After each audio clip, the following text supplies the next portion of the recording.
Fala pessoal, tudo bem?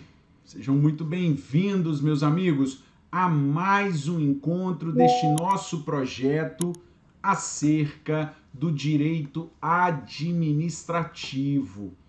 Prazer, meu nome é Bruno Betti, sou professor aqui da Casa de Direito Administrativo, sou procurador do município de Belo Horizonte e vou estar aqui com você em mais um encontro nesta série que vem fazendo um sucesso, né, das diversas matérias no YouTube do Dedicação Delta.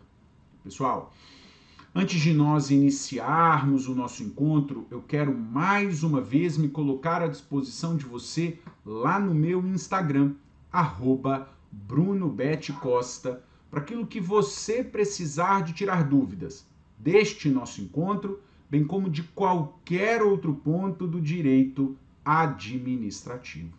Vai ser um prazer poder ajudá-los. Além disso, sempre posto dicas, atualizações, temas relevantes do direito administrativo que serão essenciais na sua preparação. Pessoal, para nós finalizarmos essa série de vídeos sobre atos administrativos, temática tão importante em delegado de polícia, nós vamos agora estudar a parte final. Nós vamos estudar a parte da extinção dos atos administrativos. Vamos lá, vou projetar para você o tópico da extinção dos atos administrativos e eu quero que você observe a primeira forma de extinção do ato, que nada mais é do que o cumprimento dos efeitos. Perfeito? A primeira forma das 4 formas como um ato administrativo pode ser extinto é o cumprimento dos efeitos. Perceba, pessoal, que o cumprimento dos efeitos nada mais é do que uma extinção natural do ato administrativo. Nada mais é do que uma extinção natural do ato. O ato nasce para ter os seus efeitos cumpridos, para ter alcançado os seus efeitos. E alcançados os seus efeitos, ele se extingue naturalmente. Concessão de férias a servidor. Concede-se as férias, o servidor goza as férias, volta a trabalhar, extingue os seus efeitos de maneira natural, pelo cumprimento desses efeitos. Vamos lá, venha cá, a segunda forma de extinção dos atos administrativos é o desaparecimento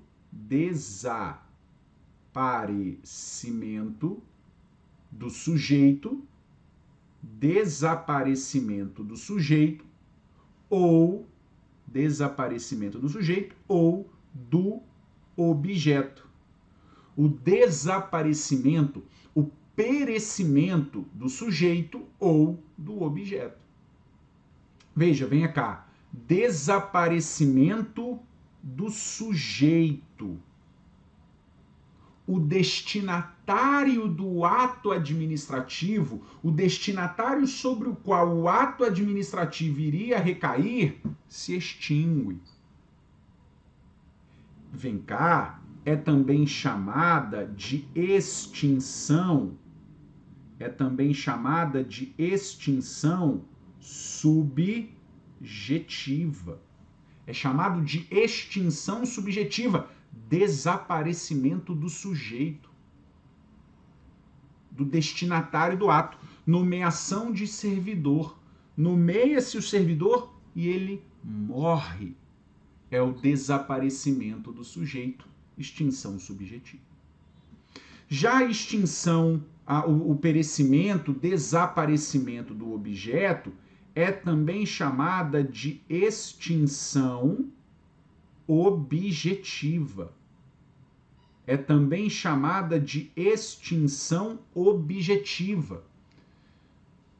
Veja, o poder público determina a demolição de um prédio. Na hora que chega para demolir o prédio, o que aconteceu com o prédio? Ele desabou, ele se extinguiu. É o desaparecimento do objeto, a extinção objetiva. Bom, vem cá.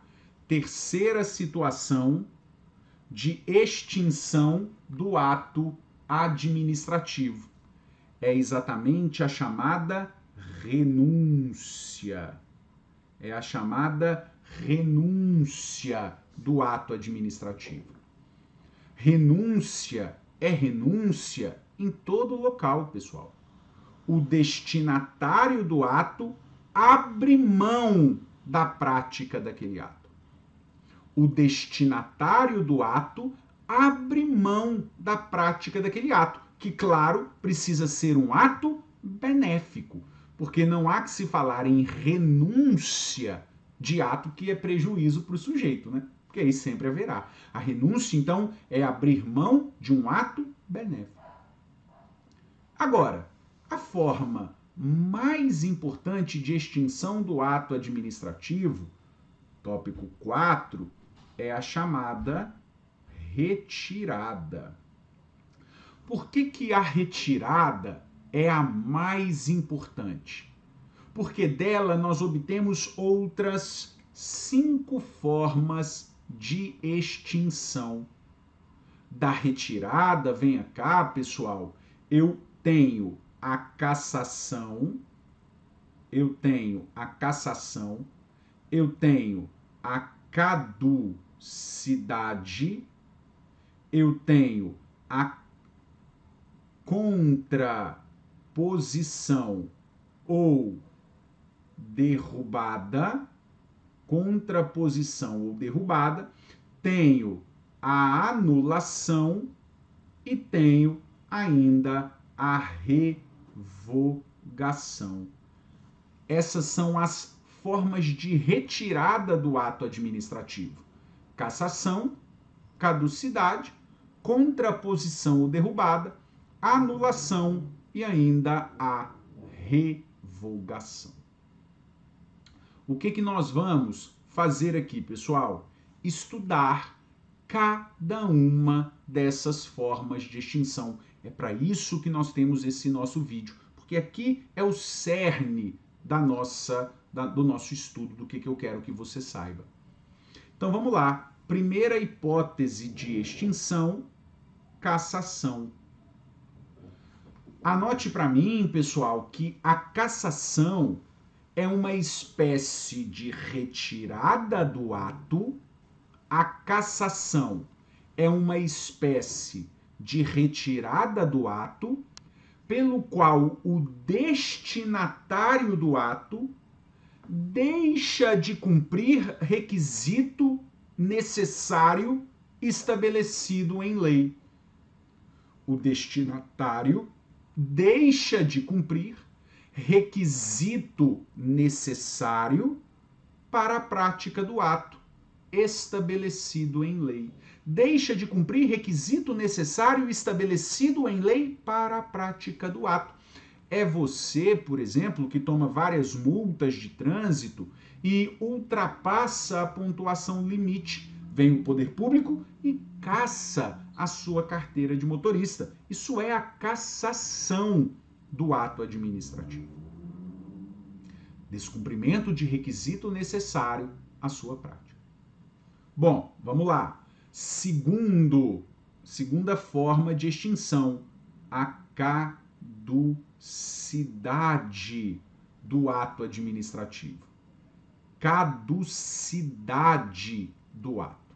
Bom, anote para mim que a caducidade do ato é a retirada do ato pela superveniência de uma lei que faz com que o ato se torne incompatível. A caducidade é a retirada do ato pela superveniência de uma lei que faz com que o ato se torne incompatível. Vem cá, na caducidade nós temos isso aqui, ó, uma lei. Nós temos na caducidade a lei 1, sob a lei 1 nós temos o ato X. Vem uma lei 2 que altera, que revoga a lei 1 e faz com que o ato X com ela se torne incompatível.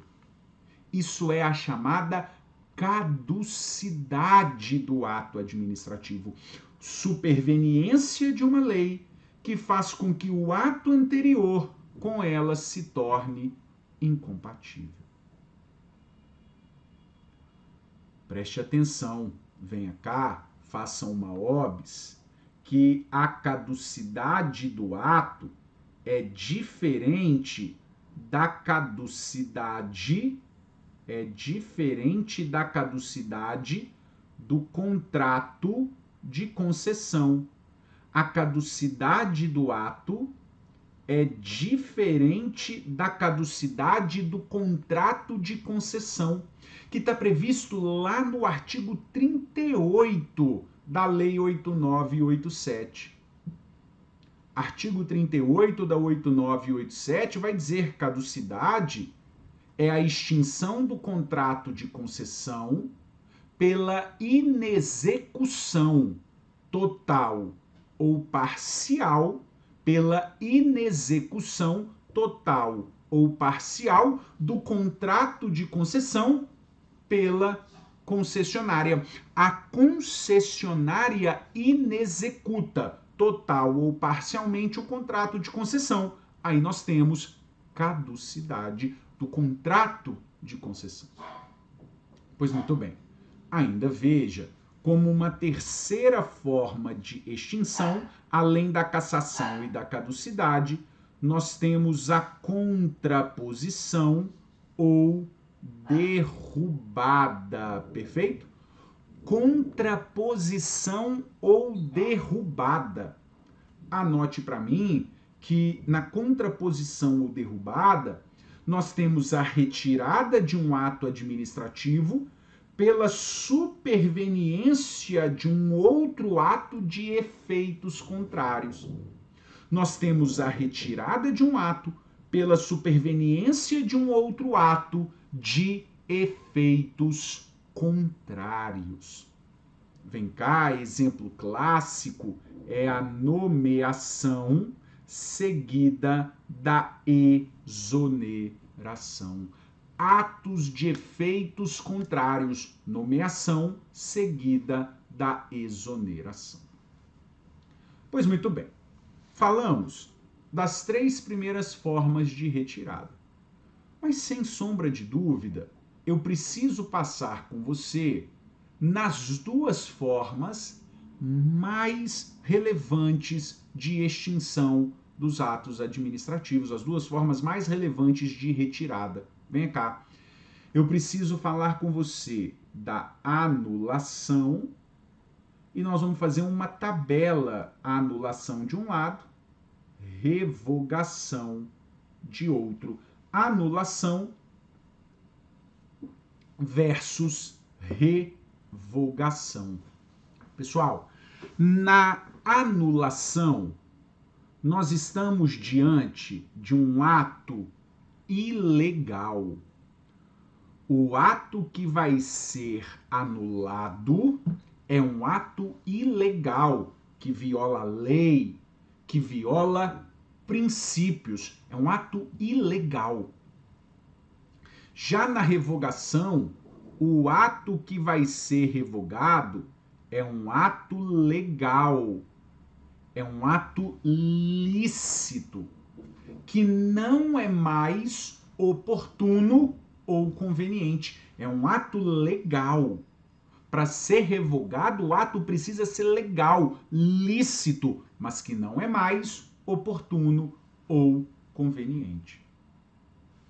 Ainda veja, venha cá, segundo ponto, na anulação, nós vamos ter como regra um efeito ex-tunc, e muito possivelmente nas nossas provas de delegado de polícia, isso vai ser o suficiente. Anulação com efeitos ex-tunc. Mas eu quero que você saiba, anota, que em caráter de exceção, nós podemos ter uma anulação com efeitos ex nunc, ou inclusive com efeitos pro futuro, efeitos prospectivos, mas isso é exceção. Perceba ainda, venha cá, que a revogação, por sua vez, não. A revogação sempre terá efeitos ex nunc, efeitos não retroativos. Pois muito bem. Bom, vamos lá, pessoal. Atente ainda ao nosso terceiro ponto do quadro. Veja, terceiro ponto, quem é que pode anular, quem é que pode revogar. Quem pode anular, quem pode revogar? Venha cá. A anulação, quem vai poder anular é a administração pública. Opa, deixa eu melhorar isso aqui. Quem vai poder anular é a administração pública. Exercício de autotutela. E quando eu digo administração pública, exercício de autotutela, eu estou falando do poder executivo, eu estou falando do poder legislativo, eu estou falando do poder judiciário, anulando os seus próprios atos administrativos. Eu estou falando de administração pública no exercício da função administrativa, executivo, legislativo e judiciário, anulando os seus próprios atos. Vão poder atuar, portanto, de ofício ou mediante provocação. Vão poder atuar de ofício ou mediante provocação. Como ainda, venha cá, quem também vai poder realizar a anulação é o poder judiciário. E quando eu coloco o judiciário fora, eu estou falando do judiciário no exercício da sua função jurisdicional. E o judiciário, no exercício da função jurisdicional, atua apenas mediante provocação. E o judiciário, no exercício da função jurisdicional, atua apenas mediante provocação. Perfeito? Pois muito bem. Pessoal, agora vamos lá. Na revogação. A revogação, quem vai revogar é a administração.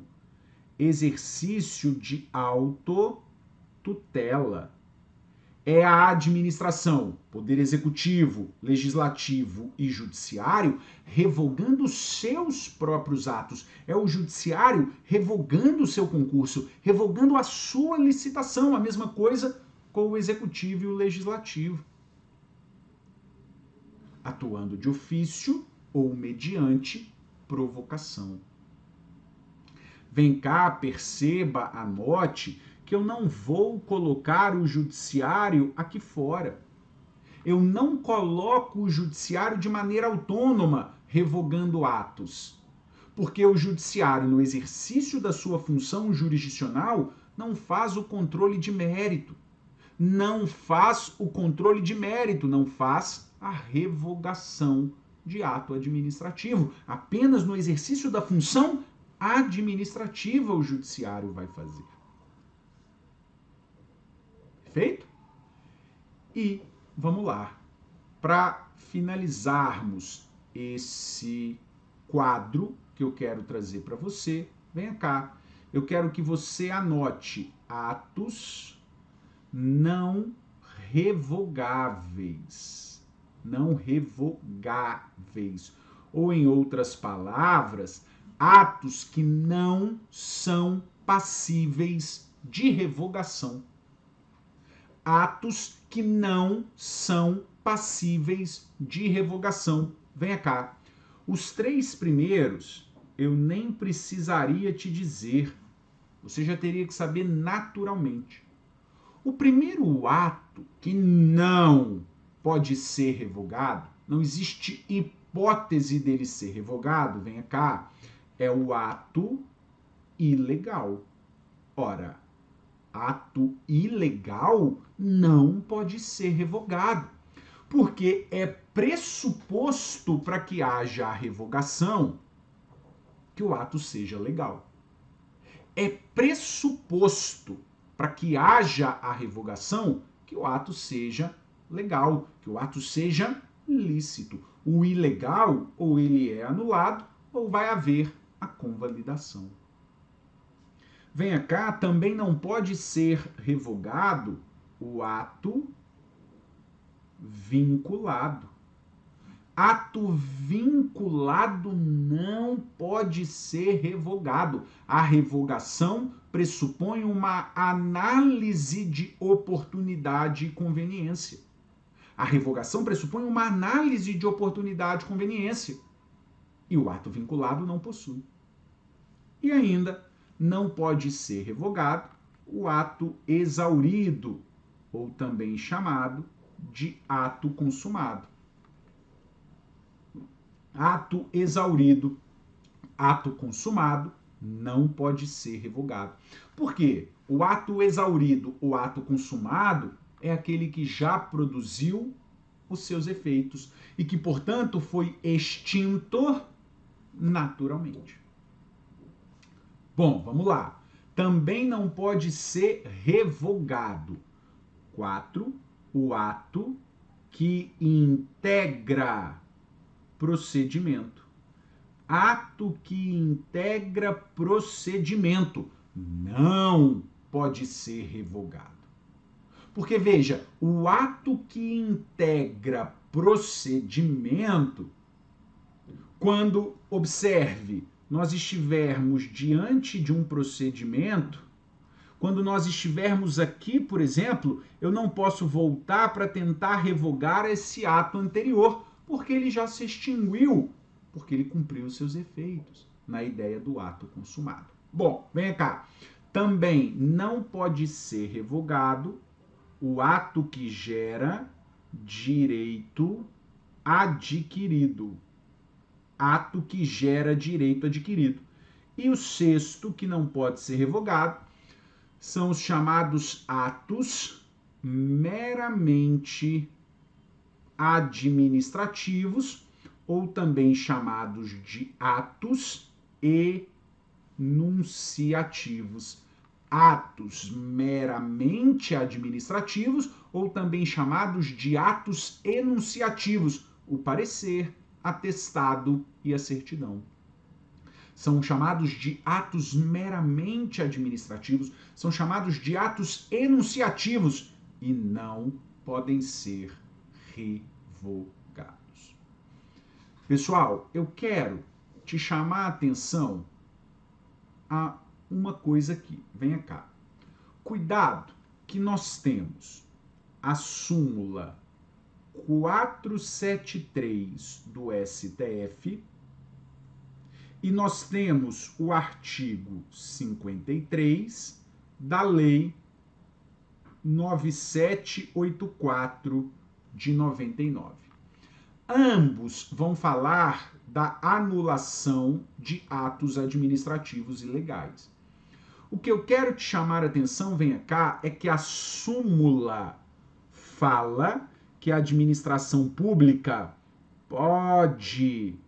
A súmula fala que a administração pública pode anular. Ao passo que o artigo 53 fala que a administração pública deve anular. Qual que é a minha preocupação? A cobrança disso em prova. Falou pode, falou deve, vai estar certo do mesmo jeito. Outro ponto que eu quero te chamar a atenção, venha cá, se refere ao artigo 54 da Lei 9784 de 99, que estabelece um limite temporal para a administração federal anular atos que decorram efeitos favoráveis aos seus destinatários. Atos que decorram efeitos favoráveis ao destinatário. A lei estabelece uma limitação temporal. É o prazo decadencial de 5 anos, salvo se o sujeito estiver de má-fé, em que, presente a má-fé, a anulação pode acontecer mesmo depois de 5 anos. E na esteira de entendimento do Supremo Tribunal Federal, quando também houver uma afronta direta ao texto constitucional, pode se anular depois dos 5 anos. E lembre, venha cá, também o próprio Supremo Tribunal Federal entende que estados e municípios não podem prever prazo diverso de 5 anos para essa anulação. Não podem prever prazo diverso de 5 anos, porque haveria uma inconstitucionalidade material por violar o princípio da isonomia.